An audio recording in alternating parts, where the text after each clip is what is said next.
सगळे ऑफिसमधून निघून गेले होते. मात्र प्रकाश अजूनही त्याच्या खुर्चीवर अस्वस्थपणे बसून विचार करत होता. तो खूप वेळापासून आपल्या पत्नीला जानकीला फोन करण्याबाबत द्विधा मनस्थितीत होता. पण तो जितक्या वेळा फोन हातात घेत होता तितक्याच वेळा तो पुन्हा ठेवतही होता. काय बोलणार मी? काय बोलू मी जानकीशी? ते जे कितीतरी वेळा आधी बोललो आहे. कित्येक दिवसापासून त्यांचं संभाषण झालं नव्हतं. पण आज मात्र त्यानं मनोमन ठरवलं होतं. तो आज तिला नक्कीच फोन करणार. त्याने पुन्हा मोबाईल उचलला आणि जानकीचा फोन नंबर फिरवला. रिंग वाजली. दुसऱ्या बाजूला जानकीचा आवाज ऐकू आला. हॅलो हॅलो प्रकाश. प्रकाश क्षणभर स्तब्ध झाला. तिच्या आवाजातील परकेपणा जाणवताच तो अजूनच गोंधळला. मग तटस्थ स्वरात जानकी म्हणाली, हो बोला बोला प्रकाश. प्रकाशचा आवाज हळवा झाला. जानकी पुन्हा एकदा विचार कर. सगळं ठीक होईल. इतकी घाई करणं योग्य नाही. माझ्यावर राग आहे का तुला? राहिलेल्या अडचणीही सुटतील. आपण काही ना काही मार्ग काढूच. पण तू असं करू नकोस. जानकी प्लीज परत ये. बोलता बोलता प्रकाशचा कंठ दाटून आला. गेल्या 2 वर्षात तुम्ही काहीही उपाय शोधू शकला नाही. मग आता काय करणार? जानकीच्या आवाजात थकवा होता. प्रकाश, मी असं तणावाखाली आणि गुदमरून आयुष्य काढू शकत नाही. मला माफ कर. अशा वातावरणात जगणं अशक्य आहे. तिच्या आवाजातील वेदना स्पष्ट जाणवत होती. तिचा कंठ दाटून आला आणि तिने फोन कट केला. प्रकाश निर्विकार नजरेनं फोनकडे पाहत राहिला. प्रकाश आणि जानकीचं लग्न होऊन 2 वर्ष झाली. मात्र गेल्या वर्षापासून जानकी माहेरी राहत होती. जेव्हा प्रकाशसाठी जानकीचं स्थळ आलं तेव्हा ती त्याला सुंदर, समजूतदार आणि शांत स्वभावाची वाटली होती. ती शिक्षित होती आणि त्याच्यासारखी एका मल्टीनॅशनल कंपनीत जॉबही करत होती.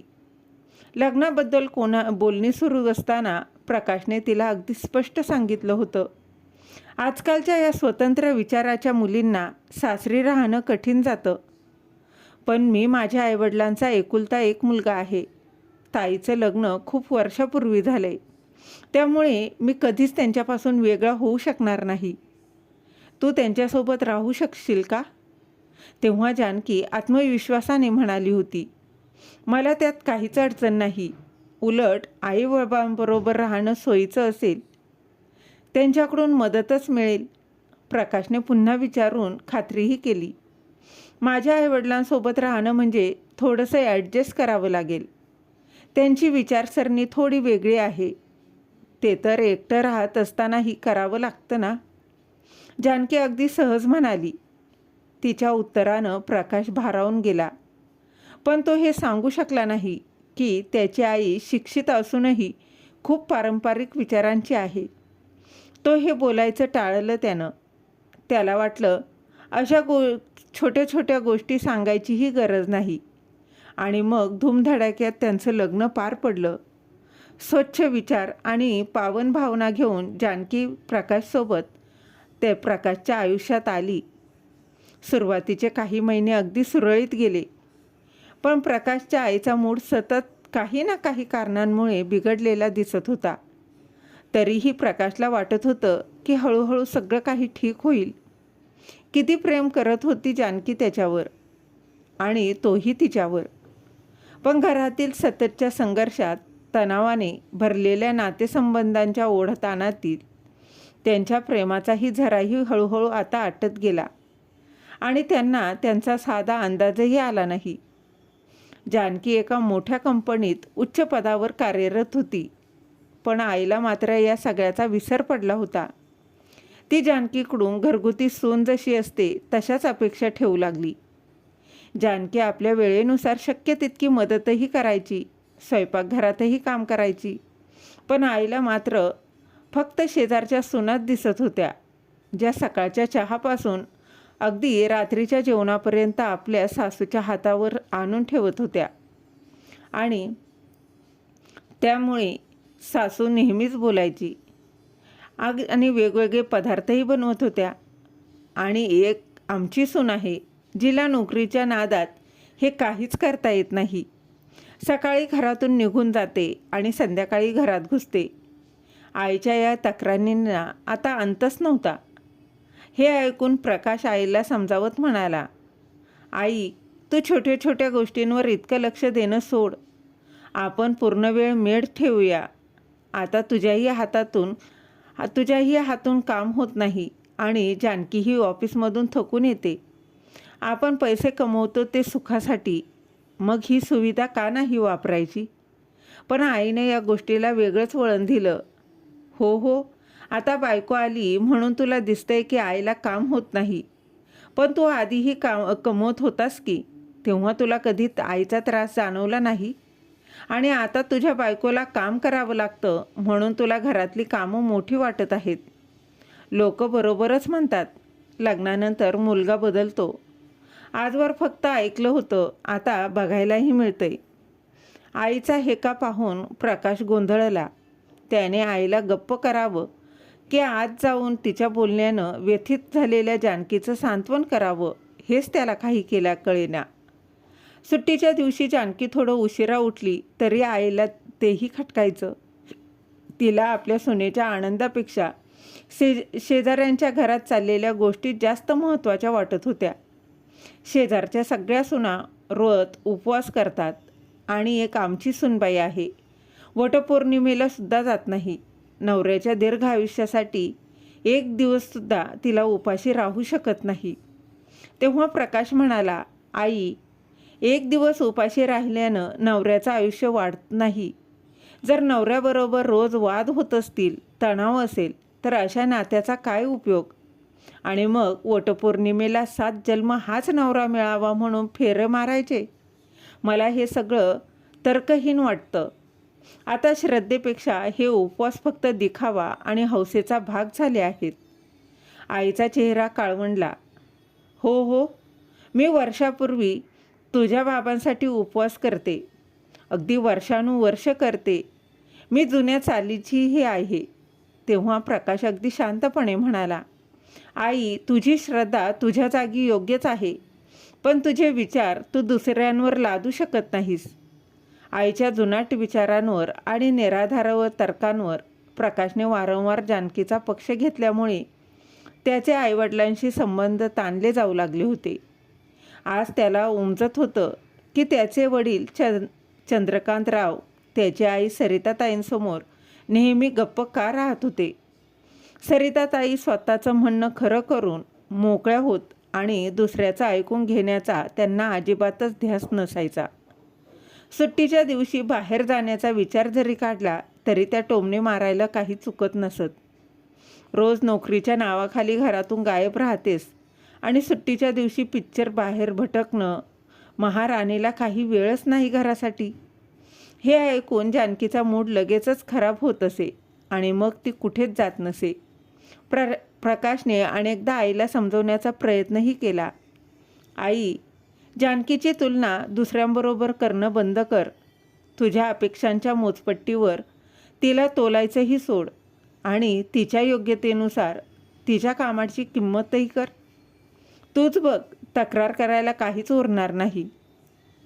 विचार कर, जर तू मला हे सगळं करायला सांगितलंस तर माझ्याजवळ वेळ आहे का? ती माझ्यासोबत ऑफिसला जाते, माझ्यासोबतच परत येते. मग ती घरची सगळी कामं कधी करणार? आणि तरीही तू तिला जे काही बोलतेस ती तुला कधीच उलटही उत्तर देत नाही. आई, छोट्या गोष्टींचा इतका विचार करू नकोस. मस्त राहा, आनंदी राहा, आयुष्य जगायला शिक. प्रत्येकाची प्राधान्यक्रम हा वेगवेगळा असतात. ज्या सुनांबद्दल तू बोलतेस ना, त्यांच्यासाठी वेगळ्या गोष्टी महत्त्वाच्या असतील, पण जानकीची त्यांच्याशी तुलना करणं सोडून दे. पण प्रकाशच्या या बोलण्यानं सरिताताई अजूनच भडकल्या. तू खूप मोठा बोलायला लागला आहेस. उपदेश देण्याचा नवा छंद लागलाय तुला. मला काही कळत नाही का? कोणाच्या सांगण्यावरून हे सगळं बोलतोस? जोपर्यंत तुझं लग्न झालं नव्हतं तोपर्यंत मी बोलत होते ते तुला अगदी बरोबर वाटत होतं. सरिताताईंचा आक्रोश सुरू व्हायचा आणि तो जानकीच्या डोळ्यातल्या पाण्यावर संपायचा. घरातलं वातावरण दिवसेंदिवस जड होत चाललं होतं. तणाव त्यांच्या नात्यावर हावी देत होतं. आता दोघांमध्ये प्रेमाविषयी चर्चा कमी आणि तणावाचे विषय जास्त होऊ लागले. पूर्वी गप्प राहणारी जानकी आता प्रकाशशी कधीकधी प्रतिवाद करू लागली होती आणि एक दिवस तिच्या सहनशक्तीचा अंत झाला. प्रकाश, मला ही रोजची किटकिट आता सहन होत नाही. ऑफिसमधून दमून घरी यायचं आणि इथेही तेच ऐकायचं. मी स्वयंपाकघरात मदत करायला गेले तरी आईचा रागवलेला चेहरा पाहून भीती वाटते. मी किती गप्प राहू सांग? सुट्टीचा एकच दिवस मिळतो, पण ना शरीराला आराम ना मनाला शांतता. तुम्ही एकतर आईला समजवा, नाहीतर वेगळं राहण्याची काहीतरी व्यवस्था करा. जानकीच्या या ठाम निर्णयावर प्रकाश हादरला. जानकी, मी आईला समजावत असतो, पण काय करू? आई आहे ती. आपल्यासाठी वाईट असूच शकत नाही. फक्त थोड्या जुन्या विचारांची आहे. तू तिच्या बोलण्याकडे लक्ष देऊ नकोस. प्रकाश, किती दिवस दुर्लक्ष करू? जेव्हा त्यांचे शब्द कानावर पडतात तेव्हा मनाला लागतच नाही का? आणि लागतंच ना. आणि मग ते डोक्यातही घर करून बसतात. किती वेळा दुर्लक्ष करू? थकलेल्या मनाची आता सहनशक्ती संपत चालली आहे. या गुदमरलेल्या वातावरणात किती दिवस राहू शकते मी? तुमच्या आईचं रोजचं टोमणं 2 दिवसांची गोष्ट असती तर समजू शकले असते, पण इथे तर रोजच सुरू असतं. मान्य आहे, त्या तुमच्या आई आहेत. मनाने कदाचित वाईट नसतील, कदाचित माझ्यावर प्रेमही करत असतील, पण बोलण्याची पद्धतही महत्त्वाची असते, नाही का? जिभेवर नियंत्रण ठेवणं गरजेचं असतं आणि हा त्यांचा स्वभाव आहे. माणूस सवयी बदलू शकतो, पण स्वभाव बदलणं फार कठीण असतं. त्यामुळे त्यांच्यासोबत माझा निभाव लागणं कठीण आहे. मी त्यांच्यासोबत राहू शकत नाही. जानकीने आपला निर्णय अगदी ठामपणे सांगितला. जानकी, हे तू काय बोलत आहेस? मी आधीच अगदी स्पष्ट सांगितलं होतं. मी माझ्या आईवडिलांचा एकुलता एक मुलगा आहे आणि कधीही त्यांच्यापासून वेगळा राहू शकत नाही. हो प्रकाश, तुम्ही तेव्हाही बोलला होता, पण त्यावेळी तुम्ही हे सांगितलं नव्हतं की त्यांच्या बोलण्याची पद्धत एवढी टोचणारी आहे. त्यांच्या सवयी आणि दिनचर्या समजून घेता येईल, पण नेहमी टोमणे मारणाऱ्या व्यक्तीला कसं समजून घ्यायचं? हे खूपच कठीण आहे. प्रेमाचे 2 शब्द, कौतुकाचे 2 शब्द तरी बोलायला यायला हवेत. प्रत्येक वेळी स्वतःबद्दल वाईट ऐकून घ्यायचं का? तुम्हीच सांगा. मी त्यांच्यासोबत एवढं काय वाईट करते? बोलता बोलता जानकीचा कंठ आता दाटून आला. तिच्या डोळ्यात अश्रू दाटले. प्रकाश मात्र मनोमन गोंधळून गेला. त्या आईचा स्वतःचा स्वभाव बदलायला नव्हता आणि जानकी जोपर्यंत तिचा सारा राग प्रकाशवर काढत नव्हती तोपर्यंत त्याला काहीच उमगत नव्हतं. काय करावं आणि काय नाही या समस्येवर काहीच उपाय दिसत नव्हता. त्याच्या मनात विचार उमटू लागले. दुसऱ्या घराचा विचार करावा का? पण मग नातेवाईक, पाहुणे, समाज सगळं हेच म्हणतील की प्रकाशही तसाच निघाला. लग्नानंतर बायकोचं ऐकून आईबापाला सोडून वेगळा झाला. पण लोकांना हे थोडंच ठाऊक आहे की त्याच्या आईनेच आपल्या कठोर स्वभावाने आणि कडवट शब्दांनी त्याच्या आयुष्याला वेदनेचं छाप देण्याचा निर्णय घेतला आहे. बायको वाईट असेल तर माणूस तिला घटस्फोट देऊ शकतो, पण आईचं काय करायचं? विचार करा. आणि विचार करता करता प्रकाश सुन्न झाला. स्वतःच्या आयुष्याबाबत एवढा अस्थिर कधीच झाला नव्हता आणि त्याला एक गोष्ट अगदी स्पष्ट जाणवली.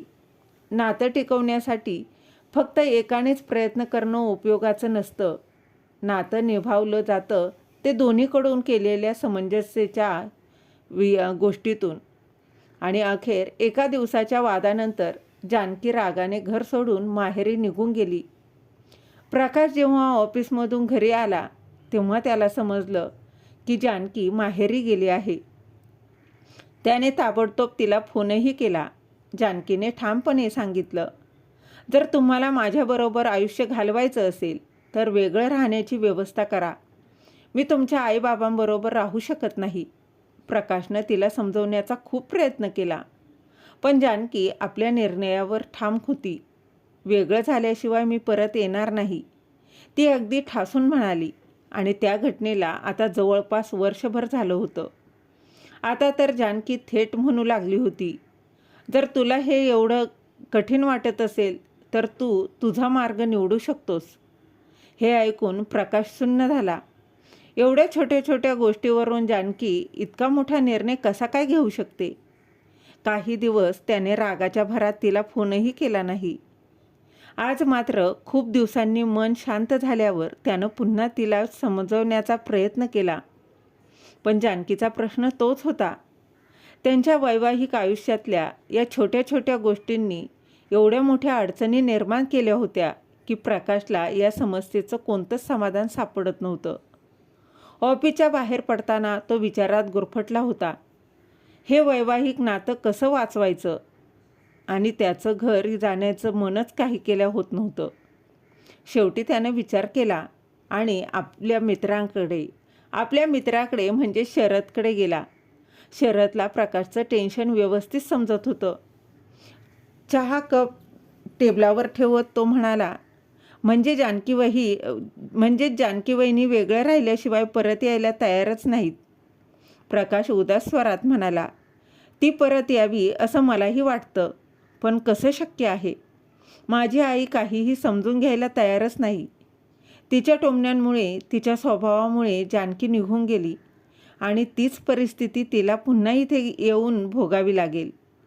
मी आईला खूप समजावलंय, पण ती काहीही ऐकायला तयार नाही. तिला तर फक्त शेजारणींच्या सुना चांगल्या वाटतात. हे ऐकून शरद विचारात पडला. मग तो म्हणाला, प्रकाश, एक सांगू का? तू सध्या जानकी वहिनीचं ऐक. फार दूर नको राहू, पण इतक्या लांब तरी राहा की जिथे तुझ्या आईचे टोमणे ऐकू येणार नाहीत. भाड्याने घर घे आणि तुझं वैवाहिक नातं वाचव.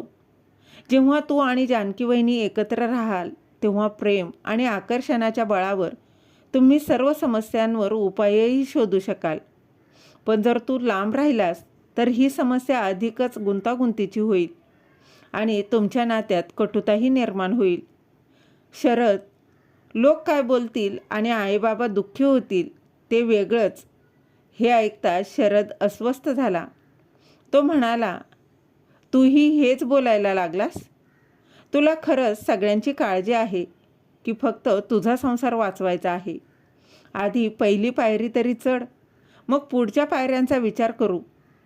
तू आईवडिलांना सोडून देत नाही आहेस, फक्त थोडं दूर राहायला जात आहेस. त्यांना गरज वाटली तर एका हाकेत तू त्यांच्यासमोर जाऊ शकतोस. शरदचं बोलणं प्रकाशला योग्य वाटलं. त्याच्या चेहऱ्यावर समाधान पसरलं. तो आनंदी होत निघून गेला. दुसऱ्या दिवशी प्रकाश जानकीला भेटायला तिच्या ऑफिसमध्ये गेला आणि तो म्हणाला, आपण आपल्या घरापासून थोडं दूर भाड्याने घर घेऊया. जानकीला यामध्ये काहीच अडचण नव्हती. तीही लगेच तयार झाली. प्रकाशने एका चांगल्या जागी घर शोधलं आणि आगाऊ रक्कम भरली. आता फक्त आईबाबांना ही गोष्ट सांगायची होती आणि जसं अपेक्षित होतं तसंच झालं. वेगळं राहायचं हे ऐकताच प्रकाशच्या आईने अक्षरशः घर डोक्यावर घेतलं. मला समजत नव्हतं का? सुरुवातीपासूनच तिची लक्षणं दिसत होती. मोठ्यांचं बोलणं समजूनच घेण्याऐवजी वाईट वाटून घेऊन माहेरी जाऊन बसली. मला तर आधीपासून माहीत होतं, मुलाला आईबाबांपासून वेगळ्या केल्याशिवाय ही काही शांत बसणार नाही. वेडी कुठली! आणि तूही बायकोच्या पाठीशी उभा राहिलास. तिच्या शब्दांवरून आईबापाला सोडायला तयार झालास. तुला लाज नाही वाटली का? हे सगळं करत असताना यासाठी मोठं केलं होतं का तुला, की बायको आली की आई वडिलांना सोडणार? आई जे तोंडात आलं ते बोलत होतीस आणि प्रकाशला माहीत होतं की त्याच्या या निर्णयामुळे आईबाबांना दुःख होईल, पण त्यामागचं सत्य मात्र त्यांना दिसणार नाही. कसे बसे त्यांचं मन कठोर केलं आणि आपल्या निर्णयावर तो ठाम राहिला. जानकीला घेऊन त्यानं स्वतःचा संसार थाटला. एकंदरीतच त्यांचा संसार सुरळीत सुरू झाला. प्रकाशची रोजची दिनचर्या अशी होती की तो ऑफिसमधून आल्यानंतर थेट आईवडिलांकडे जात असायचा. तिथे बसून चहा घेत असे आणि मग आपल्या घरी येत असे. सुरुवातीला जानकीला थोडं संकोच वाटत होता आणि त्यामुळे ती त्याच्यासोबत जात नव्हती. पण हळूहळू तिनेही प्रकाशसोबत जाण्यासाठी सुरुवात केली. रविवारी किंवा सुट्टीच्या दिवशी ती सासू सासऱ्यांजवळ जाऊन लागली. सासरे आनंदी होते, पण सासू मात्र तिला पाहताच नाराज होत असायची. जानकी आणि प्रकाश वेगळं राहायला लागून आता 2 महिने झाले होते. तोच एके दिवशी सकाळी जानकी ऑफिसला जायला तयारी करत होती. तेव्हाच प्रकाशच्या मोबाईलची रिंग वाजली. प्रकाशने पाहिलं तर बाबांचा फोन होता. त्याने पटकन फोन उचलला. बाबांचा आवाज घाबरलेला होता.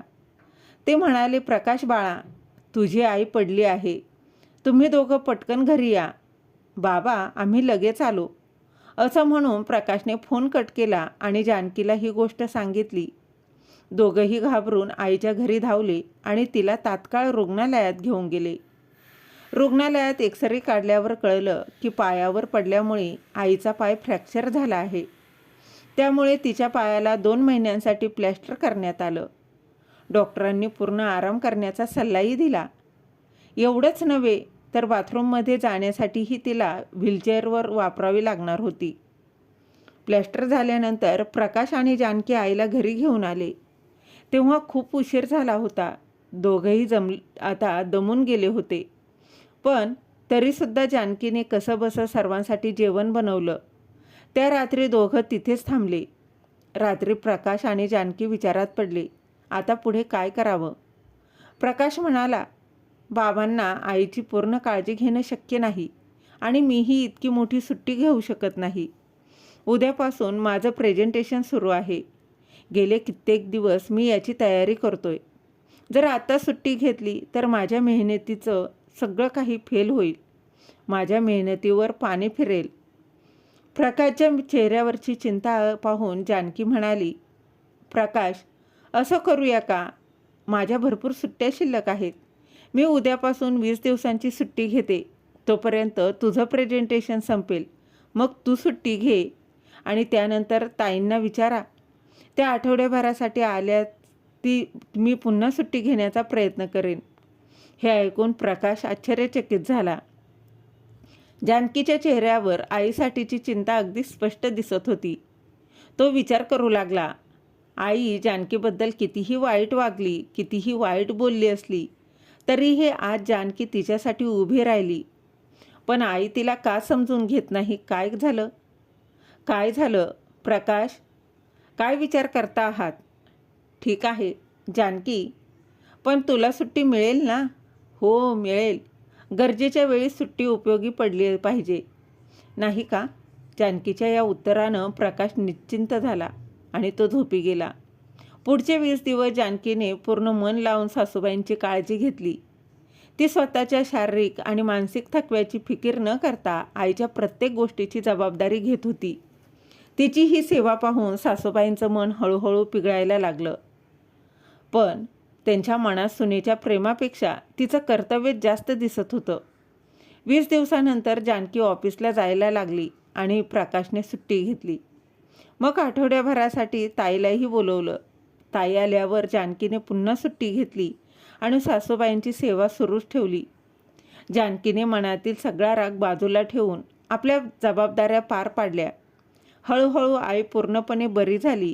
प्रकाश बघत होता की कुठेतरी आईच्या मनालाही जानकीने केलेली सेवा भिडली होती. आई, जी कधीच जानकीच्या गरजेवर लक्ष देत नव्हती, ती आता तिला विचारायला लागली, जानकी, जेवलीस का? थोडा वेळ आराम कर. तू खूप थकली असशील. उद्यापासून जानकीच्या सुट्ट्या संपणार होत्या आणि आईही पूर्णपणे बरी झाली होती. रात्रीच्या जेवणानंतर ते दोघं घरी जाण्यासाठी तयार झाले. जानकी आईच्या खोलीत जाऊन तिला भेटून बाहेर आली. प्रकाशही आईला भेटायला गेला आणि म्हणाला, ठीक आहे आई, आम्ही निघतो. तू आता एकदम बरी झाली आहेस. स्वतःची काळजी घे. आम्ही येत राहू. जानकीच्या सुट्ट्याही खूप झाल्या आहेत. उद्यापासून तिलाही ऑफिसला जावं लागेल. आईच्या आवाजात थोडा पश्चाताप होता. ती म्हणाली, हो प्रकाश, जानकीने माझी खूप सेवा केली. कदाचित मीच तिला समजून घेण्यात कुठेतरी चूक केली. प्रकाश हसत म्हणाला, आई, काही हरकत नाही. आई वडिलांची सेवा आणि काळजी घेणं हे आमचं कर्तव्य आहे. तुम्हाला जेव्हा गरज वाटेल तेव्हा आम्ही तुमच्या जवळ असू. आईच्या डोळ्यात पाणी आलं होतं. ती भरल्या गळ्यानं म्हणाली, प्रकाश बाळा, आता परत या ना. काय वेगळं राहताय? घरात भांड्याला भांडं लागलं तर थोडा आवाज होणारच. पण याचा अर्थ असा नाही की मी तुम्हा दोघांवर प्रेम करत नाही. मोठ्यांच्या बोलण्याचं एवढं का वाईट मानून घ्यायचं? आणि बोलता बोलता तिच्या डोळ्यातून अश्रू वाहू लागले. ते पाहून प्रकाश तिच्या गळ्यात पडला आणि हळुवार स्वरात म्हणाला, आई, तू एवढी भावूक होऊ नकोस. आम्ही तुझीच मुलं आहोत. थोडं दूर गेलो म्हणून काय झालं? तुझ्यापासून दूर गेलो असं नाही ग. तो आईच्या पाठीवर हलकासा हात फिरवत पुढे म्हणाला, जेव्हा आम्ही तुझ्याजवळ होतो तेव्हा तुझ्या मनापासून दूर होतो आणि आता थोडं दूर राहतोय तेव्हा तुझ्या मनात जागा मिळवली आहे. तुला माझं म्हणणं कळतंय ना? आई, आपण पुन्हा एकत्र राहायला लागलो तर काही दिवसांनी तेच सगळं पुन्हा होईल. तेच गुदमरलेलं वातावरण, तेच तणाव. नोकरी सांभाळून